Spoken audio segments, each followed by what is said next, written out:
Hey, what's up guys? John Rettinger here with a review for you of the Samsung Jack for AT&T Wireless. This is the spiritual successor to the Samsung Blackjack 2 and the Blackjack that preceded it.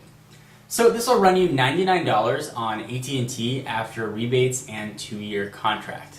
So let's jump right into the review. This is a phone and it has to make good phone calls. And this is one area where the Jack really did not shine.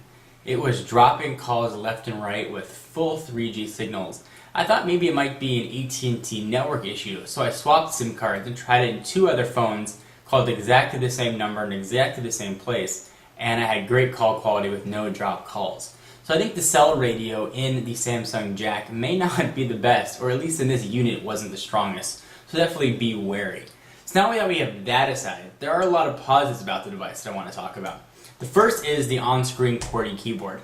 As you can see, the keys are all very close together with no space in between, like you might find on the Samsung Epix, for example, with the space between the keys, or even on a BlackBerry Curve.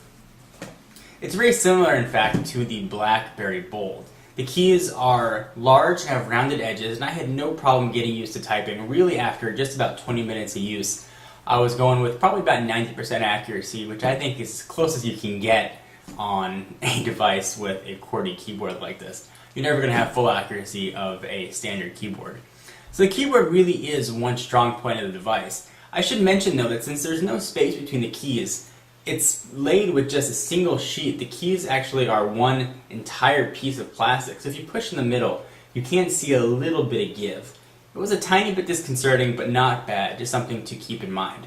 So while we're talking about that, let's go into build quality of the device. Build quality I think is fantastic on the Samsung Jack. It feels sturdy, it feels solid. I never felt like I was going to break it or drop it. The chrome accents on the back and the sides I think add a little bit of class and make it look like a business device. The 3.2 megapixel camera is located right in the middle, and I like the location of it. It's got a really large speaker grill above it, and it just exudes confidence. I think it's a very strong looking device. I don't think the Blackjack 2 had the best build quality. It always looked a little bit cheap to me. I think Samsung actually fixed that with this device. So while we're on build quality, let's go ahead and talk about speaker strength. The speakerphone on this is absolutely fantastic. It's actually probably one of the best speakerphones I've ever used. It is very loud. So loud, in fact, you could use it almost as a conference line if you're on a conference call. So the Samsung included something very interesting with this device. They included this super scrolling. So if you're scrolling down a web page or scrolling down anything, and you hold down the down button, it'll scroll actually very quick. And this super scrolling did work very nice. If you want to get from the top of the page down to the bottom, you can do it with a lot of ease. I've always been a big fan of Windows Mobile 6.1 Standard, so again, non-touchscreen, and it is a great implementation here. It's got a lightning fast, over 500 megahertz processor, which really I didn't feel any lag at all. It's got plenty of ROM, plenty of RAM, and this thing is probably one of the quicker Windows Mobile 6.1 Standard devices that I've used. They really can be memory hogs, so it was quite nice to see this thing hauling through.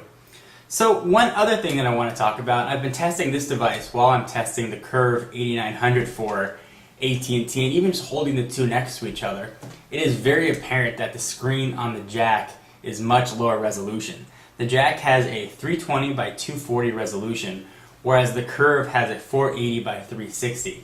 And after you look at a higher res screen and then look back to the Jack, it can't help but look a little bit washed out. Something to keep in mind. If you're not going to be having another phone next to it, you're not going to notice it, but it was something that sort of started to bother me as I was looking at other phones. Micro SD card slot is external, which I definitely like. The call volume on this was actually quite loud, not using speakerphone. The internal microphone and speaker was actually very loud. I could hear people great. When I wasn't dropping calls, people on the other end could hear me, and I could hear them without any white noise recorded. I will say though that the 3G radio was very strong in here. I was able to get a strong 3G signal. I might have not always been able to make a call out, but the signal strength was actually much stronger on this than it was on the iPhone, for example, as far as 3G is concerned. So definitely something to keep in mind. Overall, I did really like the Jack, but I couldn't get over the call quality, and the drop calls made it almost useless for me. So definitely something to keep in mind. It may have just been this unit. I recommend going to your local AT&T store if you're interested in this device, making a couple of test phone calls and trying it out there. Like I said, it very well could have been the test device that I was sent.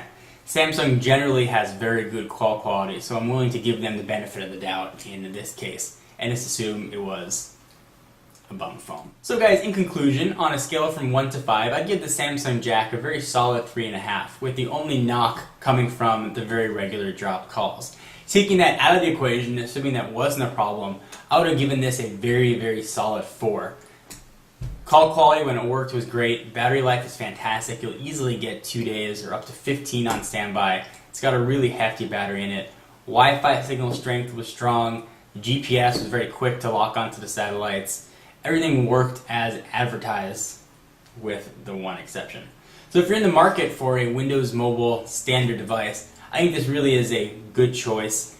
Samsung and AT&T claim this to be upgradable to 6.5 when that's available, but they're very slow on issuing upgrades, so I wouldn't hold your breath for a 6.5 update. Live with 6.1. It actually works very well on this phone. So guys, this was a review for you of the Samsung Jack. I hope you enjoyed. For exclusive content, be sure to follow me on Twitter, twitter.com/John4Lakers. I'll see you guys in the next video. Bye-bye.